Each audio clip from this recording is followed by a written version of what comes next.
नमस्कार मित्रों, ज्योतिष मित्र विजय कुमार तिवारी फिर आपके समक्ष एक नई वीडियो के साथ। मित्रों, यूं तो मैं आपके सामने ज्योतिष के विषयों की चर्चा करता रहता हूं। आज मैं एक ऐसा विषय और लेकर आया हूं नया, जिसमें आपको अपने बारे में सरकारी नौकरी किस प्रकार से लगती है। तो हमारे हाथों में ये रेखाएं होती हैं, उन हाथों की रेखा के बारे में आपको बताना चाहूँगा कि हमारे हाथ की रेखा में कौन सी ऐसी रेखा है जो हमारे राजयोग का इंगित करती है, राजयोग को दर्शाती है, और राजयोग से यानी कि सरकारी नौकरी से और हम जीवन भर हमारे पास धन किस प्रकार से रहेगा उस बारे में हमें बताती है। तो आज मैं उस राजयोग के बारे में बताना चाहूँगा। ये बहुत ही अधिक सुदृढ़ जानकारी है, जिससे आप स्वयं देखकर आप पता लग सकते हैं कि मेरी सरकारी नौकरी लगेगी या नहीं लगेगी। तो इस विषय पर चर्चा करने के लिए आज एक मैं हस्तरेखा का नया वीडियो लाया हूँ। इसे आप देखिए और अंतिम में जिस व्यक्ति के हाथ में ये जो रेखा है जिस बारे में मैं बताना चाहूँगा, वो अगर नहीं है तो उसको किस प्रकार से उसके प्रति मंत्र का जाप करना चाहिए, जिससे वह रेखा बढ़ जाती है और उसे लाभ भी मिलता है और हर कार्य क्षेत्र में उन्नति मिलती है। तो आइए जानते हैं रोजगार यानी कि सरकारी सेवा के बारे में कि हमारी सरकारी सेवा के हाथ में कौन सी रेखा होती है। तो आइए जानते हैं इस वीडियो में। हाँ तो मित्रों, मैं बताना चाहूँगा कि हमारे हाथ में आपको पता है कि सब अलग अलग उंगलियां जहाँ पर समाप्ति होती है, यानी कि जो हमारी सबसे पहले फर्स्ट फिंगर है जो हमारे अंगूठे के पास रहती है, उस फर्स्ट फिंगर के ऊपर जो माउंट होता है वो गुरुदेव बृहस्पति का होता है। उसके बाद में जो हमारी मिडिल फिंगर है, उस मिडिल फिंगर पे जो है हमारा सैटर्न का जो है वो माउंट होता है, यानी शनि का जो पर्वत है वो हमारे लिए होता है। तीसरा जो हमारी रिंग फिंगर है, यानी कि जो लिटिल फिंगर की जो साथ वाली उंगली है, वहाँ पर जो हमारा माउंट होता है वो सन का माउंट होता है, सूर्य का जो है पर्वत होता है। उसके पश्चात जो सबसे छोटी फिंगर है वहाँ पर बुध का जो है वो माउंट होता है। ये 4 माउंट हमारे हाथ में बहुत ज़्यादा इम्पोर्टेंट है। और 5वां एक और इम्पोर्टेंट जो है वो शुक्र का माउंट होता है यहाँ पर अंगूठे के निचले हिस्से में। तो इन माउंट्स को हम बहुत ज़्यादा उपयोगी मानते हैं।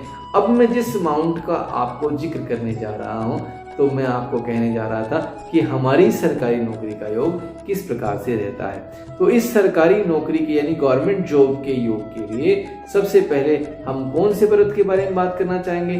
तो आइए जानते हैं उस विशेष पर्वत के बारे में जो हमें राजयोग दिलाता है। लास्ट में इसका उपचार भी बताऊंगा। जिन मित्रों के हाथ में ये रेखाएं कमजोर हैं उसका उपचार किस प्रकार से किया जाए, तो वहां पर उसे बहुत अधिक लाभ मिलेगा।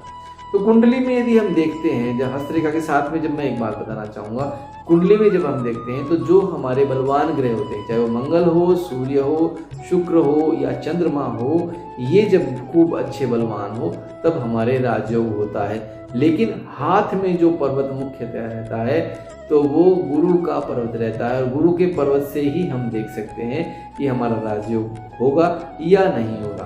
क्योंकि गुरु का पर्वत जो है वो ज्योतिषीय गणना में बहुत ज़्यादा इम्पोर्टेंस रखता है। क्यों? गुरु जो है वो विद्या देता है और विद्या जो है हमारे कार्य क्षेत्र को बढ़ाती है। किसी भी प्रकार की विद्या हो, चाहे ज्योतिषीय विद्या हो, चाहे गणित की विद्या हो, चाहे विज्ञान की विद्या हो, सब गुरु ही प्रदान करता है। तो यदि ये विद्याएं हमारे पास खूब अच्छे से हों तो इसे हम जो है बहुत अधिक लाभ कमा सकते हैं। तो इस प्रकार मैं इस प्रकार चर्चा कर रहा था कि गुरु का पर्वत है जो हमारे लिए बहुत ज़्यादा इम्पोर्टेंस रखता है। तो हमारी जो फर्स्ट फिंगर है, यानी अंगूठे के पास वाली जो फिंगर है, फर्स्ट फिंगर, यानी कि जिस उंगली जो पहली उंगली है अंगूठे के पास वाली, इस उंगली की समाप्ति पर जो ये भाग उठा हुआ है, इसे माउंट या पर्वत कहा जाता है। इस माउंट या पर्वत को हम गुरु का पर्वत कहते हैं, जुपिटर का पर्वत कहते हैं।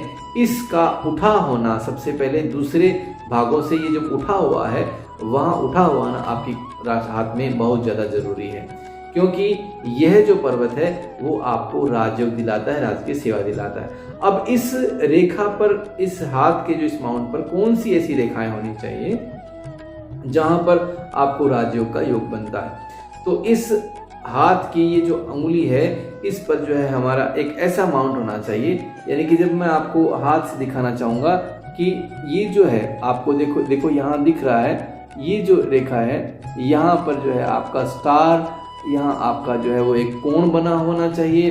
स्टार बना होना चाहिए या बहुत इम्पोर्टेंट लाइन बनी होनी चाहिए। यानी चौकोर जब बनेगा, त्रिभुज बनेगा या स्टार बनेगा तो ही आपकी सरकारी नौकरी लगेगी, उसमें आपको निश्चित सफलता मिलेगी। जितने आपके स्टार होंगे, यानी कि आपके जो जुपिटर के पर्वत पर जितने स्टार होंगे, जितने आपके क्रॉस के साथ में बना हुआ एक जो है वो चौकोर खाना बना होगा या फिर जो है वहाँ पर एक गोल बना होगा, तो वहाँ पर जो है आपका जैसे सुदर्शन चक्र बना हो, इस प्रकार से यदि आपका बना होगा तो आपके राजयोग होगा ही होगा। यदि 2 चक्र होंगे, 3 चक्र होंगे तो आप एक नौकरी छोड़कर दूसरी पकड़ेंगे, दूसरी छोड़कर तीसरी पकड़ेंगे, ऐसा योग भी रहता है। तो ये थी विशेष जानकारी जो आपके सरकारी रोजगार का प्रमाण देती है आपके हाथ की रेखा।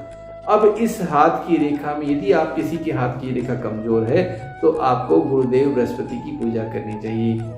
सबसे पहला जो उपचार है वो बहते हुए जल में पीले रंग के पुष्प जो है प्रोवाइड करने चाहिए गुरुवार को।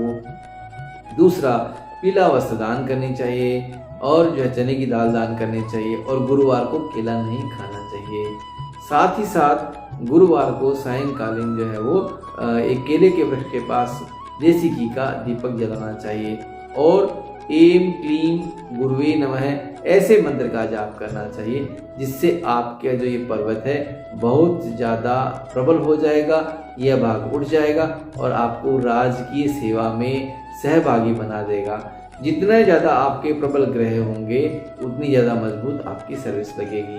तो ये था आज का बहुमूल्य वीडियो। इस वीडियो को लाइक, शेयर और सब्सक्राइब करें और अपने दोस्तों के साथ में शेयर करें और कमेंट बॉक्स में जरूर कमेंट डालें।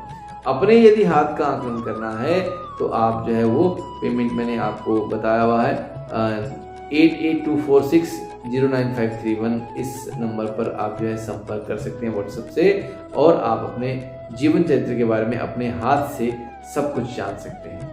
तो आज की वीडियो में इतना ही। धन्यवाद। जय हिंद।